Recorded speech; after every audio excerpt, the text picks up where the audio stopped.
Good morning everyone. So ngayon meron naman tayong sasabihin according sa Bible. Mga kapatid,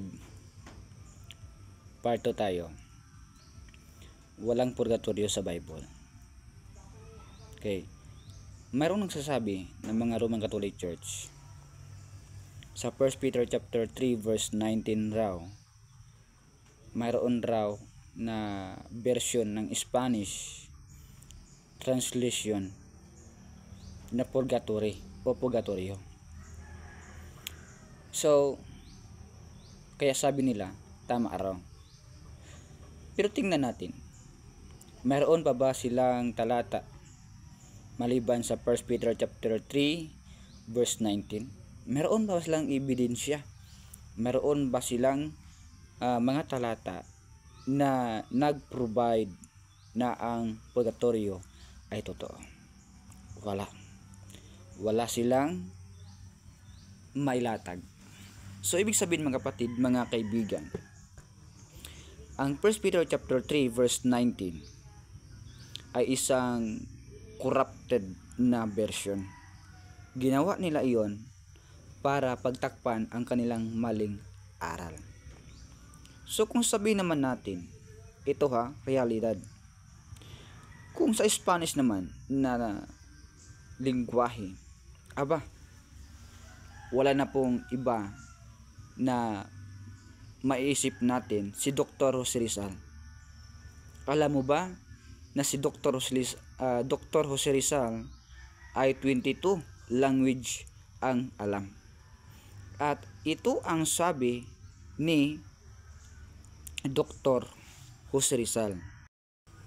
Babasahin ko para malinaw kung ano ang sinabi ni Dr. Jose Rizal, dahil ito po ay matalino patungkol po sa mga pag-study. Ulitin ko, 22 languages ang kanyang alam sa mga nagkaiba-ibang lingwahe. No Limit ang Hiri, page 72.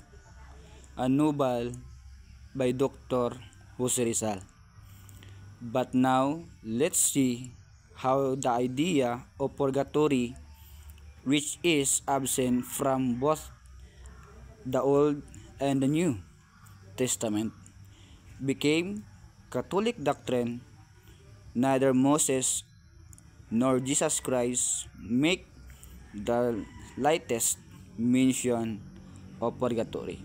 So ayan, malinaw sa page 72, a novel by Dr. Jose Rizal, sa kanyang pagbabasa ng Bible, hindi niya nakita, hindi niya nabasa ang purgatory.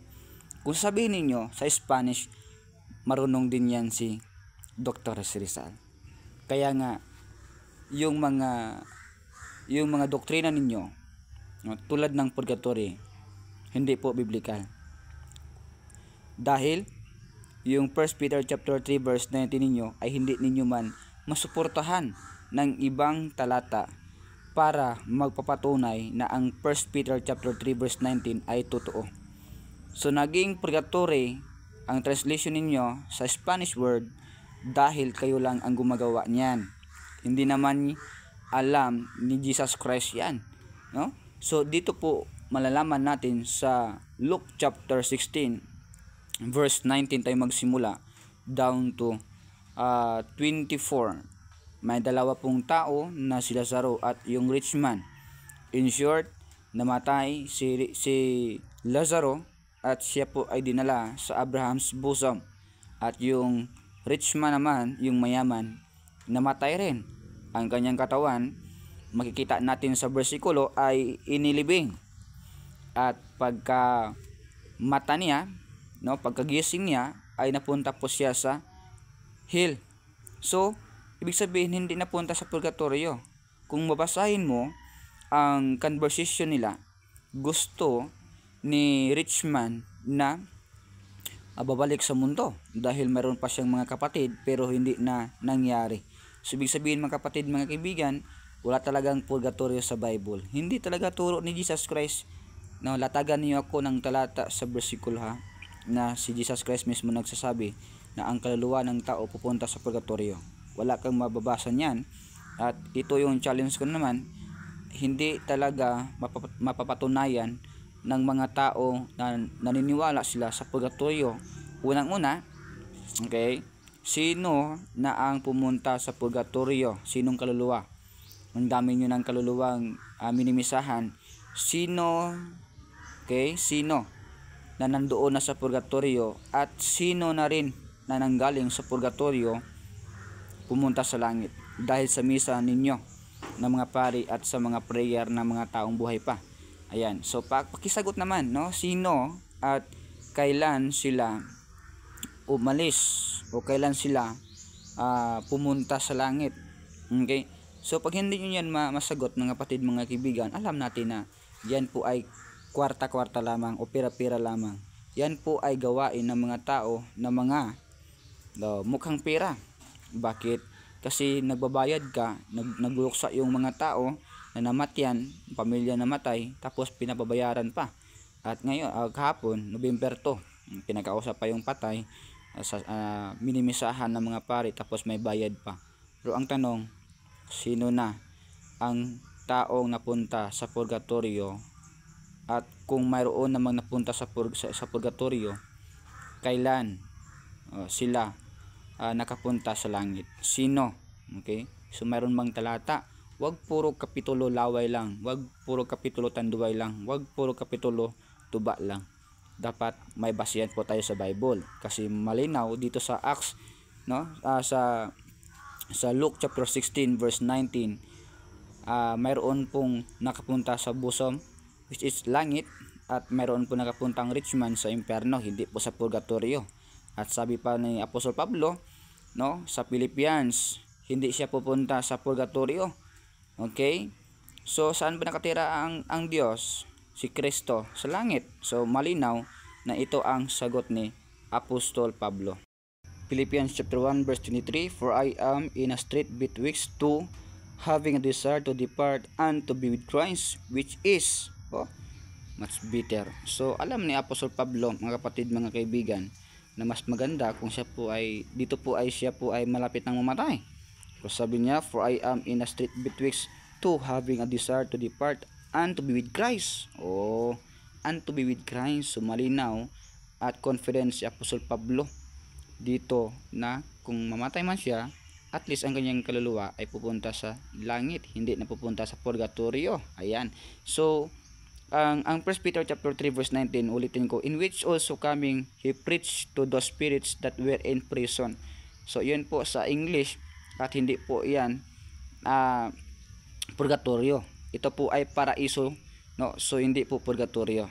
Okay? So malinaw po, mga kapatid, mga kaibigan, na yung mga nagtuturo ng purgatorio ay isa pong scammer. Yan po ay mga mukhang pera. Ayan. So yan po ay realidad talaga, no? So dito po, mga kapatid, mga kaibigan, na ating nalalaman sa 2 Corinthians chapter 5 verse 8. Ito pa sabi ni Apostol Pablo, mga kapatid. So makinig kayo, 2 Corinthians chapter 5 verse 8. We are confident, I say, unwilling rather to be absent from the body and to be present with the Lord. Ayan. Ang linaw naman, mga kapatid, mga kaibigan, 2 Corinthians chapter 5 verse 8. We are confident. Confident talaga na siya, sabi ni Apostol Pablo. I say, unwilling rather to be absent from the body and to be present with the Lord. Ayan. Wow. So alam ni Apostol Pablo, kapatid, kaibigan, na walang purgatorio sa Bible. Alam ni Apostol Pablo na ang purgatorio ay money-money lang. Alam ni Apostol Pablo na ang purgatorio ay mukhang pera. Alam ni Apostol Pablo na yan po ay scam. Kaya nga hindi niya tinuturo yan at hindi siya agree dyan. Kaya nga sabi niya, napupunta ang kanyang kaluluwa doon sa langit kay Kristo. At sabi naman ni Dr. Rizal, binasa niya ang Old Testament hanggang sa New Testament sa Nanulimitang Hearing, page 72, wala rin siyang nabasa. Ayan, so sino ba ang paniniwalaan ko?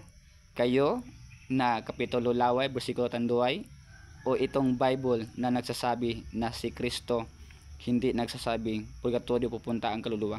ang mga apostoles, wala ring sinabi na pupunta ang iyong kaluluwa sa purgatorio. At si Dr. Rizal, wala ring sinabi na mayroong purgatorio, wala.